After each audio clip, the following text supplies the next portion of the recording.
வணக்கம். அரியலூரிலிருந்து செங்கை சிலம்பு. நம்ம இந்த காலையில் என்ன பார்க்க போகிறோம் அப்படின்னா, பெரும்பாலும் சென்னையிலிருந்து மதுரைக்கு செல்லக்கூடிய ரயில்கள் முன்பதிவு இல்லாத ரயில் பெட்டிகள்னு சொல்லி நான் ஒரு கட்டுரை எழுதியிருக்கேன். அந்த கட்டுரை எந்த புத்தகத்தில் வெளியிட போகிறேன் அப்படின்னா, இந்தியாவை மாற்றும் 20 கட்டுரைகள்னு சொல்லி அந்த புத்தகத்தில் தான் இந்த கட்டுரை வெளிவர போகுது. அதில் முன்பதிவு இல்லாத ரயில் பெட்டிங்கிறத நான் ஏன் எழுதுகிறேன்னா, ஏழை முதல் பணக்காரர்கள் வரை அதில் பயணம் செய்வாங்க. ஏன் அப்படின்னா, பணக்காரங்க கூட முன்பதிவு செய்யறதுக்கு வாய்ப்பு இல்லை. திடீர்னு ஏதோ நல்லது இடத்துக்கு போகணும் அப்படின்னா அந்த அன்ரிசர்வ்ட்லாம் ஓடிடுவாங்க.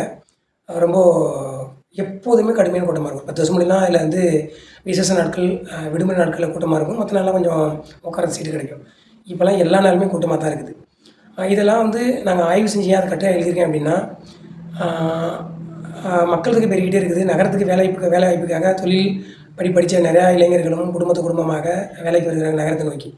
அப்படின்னா அவங்க பயணம் செய்கிறது வந்து பார்த்திங்கன்னா, முதல்ல பேருந்து வருவாங்க. அப்புறம் குறிப்பிட்ட நேரத்துக்குள்ள நிறுவனத்துக்கு போகிறதுக்காக ரயில் பயணம் போகிற மாதிரி சூழ்நிலை வந்துடும். ஆனால் ரயில் பார்த்திங்கன்னா கூடுதல் ரயில் இயக்காமல் அதே ரயில் தான் இருக்குது. கூட்டங்கள் அதிகரிச்சுட்டே இருக்குது.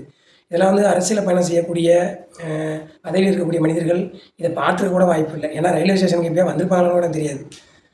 அன்ரிசர்வ் பெட்டியெல்லாம் எப்படியாவது பயணம் பண்ணவங்கள சந்தித்து பேசுங்க, கூடுதல் ரயில் இயக்குங்க. அதில் குறிப்பாக நான் பயணம் பண்ணுற பகுதியில் என்ன வேணும்னு சொல்லி நான் இப்போ மனு புதுசாக வந்திருக்கேன் சம்மந்தப்பட்ட ஆட்சியர் கொடுக்க போகிறேன். இப்போ பாராளுமன்றத்தில் உறுப்பினர் இருக்கக்கூடிய எங்கள் தொகுதியில் இருக்கக்கூடிய அண்ணன் திருமாவளவன் அவர்களுக்கும் ஒரு மனு கொடுக்க போகிறேன். என்ன கொடுக்க போகிறேன் அப்படின்னா, எக்மோர்லேருந்து திருச்சி வரைக்கும் எங்களுக்கு இந்த அன்ரிசர்வ் பெட்டி இருக்கிற மாதிரி 12 பெட்டி இந்த சிறப்பு ரயிலாம் தீபாவளி பொங்கல்லாம் இயக்குறாங்க.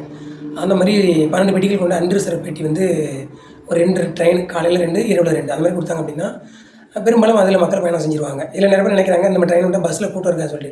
அதெல்லாம் உடல்ல முடியாதவங்க நிறைய பேர் பஸ்ஸில் பயணம், நிறைய பேர்லாம் பஸ்ஸில் தான் பயணம் பண்ணுவாங்க. அதனால் அரசுக்கு எந்த வருமானமும் குறையாது. இந்த ரயில் கூட்டம் அதிகமாக இருக்குது, தேவைகள் இருக்குது. அதனால் இதை மிக விரைவில் செஞ்சு தான் ஆகணும். அதுலேயே கூட இன்னொன்று இருக்குது. இப்போது சென்னையிலேருந்து பார்த்திங்கன்னா பீச்சில் ட்ரெயின் ஆகி எக்மூர் வழியாக நீங்கள் வந்து செங்கல்பட்டு வரைக்கும் ரயில் போகுது. அந்த செங்கல்பட்டுலேயும் திருச்சி வரைக்கும் கூட ஒரு 4 ரயில் இயக்கினா கூட எங்களுக்கு உதவியாக இருக்கும்.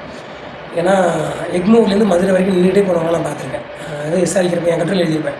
ஒரு டெத்துக்காக ஒரு உடல்நலம் முடியாத கொஞ்சம் வசதியானவங்க தான் உடல்நலம் முடியலவருக்கு கடுமையான கூட்டம். அவர் வந்து ஒத்த காலன்னு அழுதுகிட்டே இருக்காரு.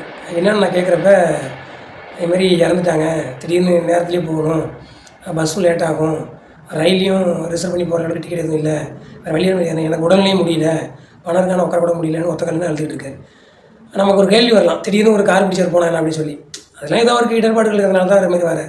அதனால் ஏழை பணக்காரெலாம் இல்லை, விரைவாக போகக்கூடிய வாகனங்கள் தேவைப்படுது. கொஞ்சம் கடினமாக இருந்தாலும் பரவாயில்ல. அதனால தான் அன்ரிசர்வ் பெட்டி மாதிரி இருந்தாலும் பரவாயில்ல சொல்லி அந்த காணொலியில் கேட்குறேன். என் காணொலி கிட்டத்தட்ட ஒரு காணொலியும் கிட்டத்தட்ட 5000 பேர் கூட பார்க்குறாங்க. சில சமயங்களில் 15,000 25,000 பேர் கூட பார்க்குறாங்க. ஸோ இந்த காணொலியில் அந்த மாதிரி பார்த்து நல்ல ஏற்பாடு கிடைச்சின்னா உதவியாக இருக்கும். மக்கள் அதில் பயன்பெறுவாங்க. ஸோ அரசியலில் வந்து இப்போ நேரில் மனு கொடுத்து திட்டங்கள் சாதிக்க முடியாங்கிற நிறையா தெரிஞ்சுக்கிட்டேன்.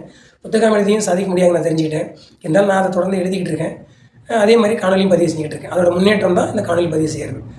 அதனால் குறிப்பிட்ட வரையில் இது நடக்கும் நான் நம்புகிறேன். நன்றி.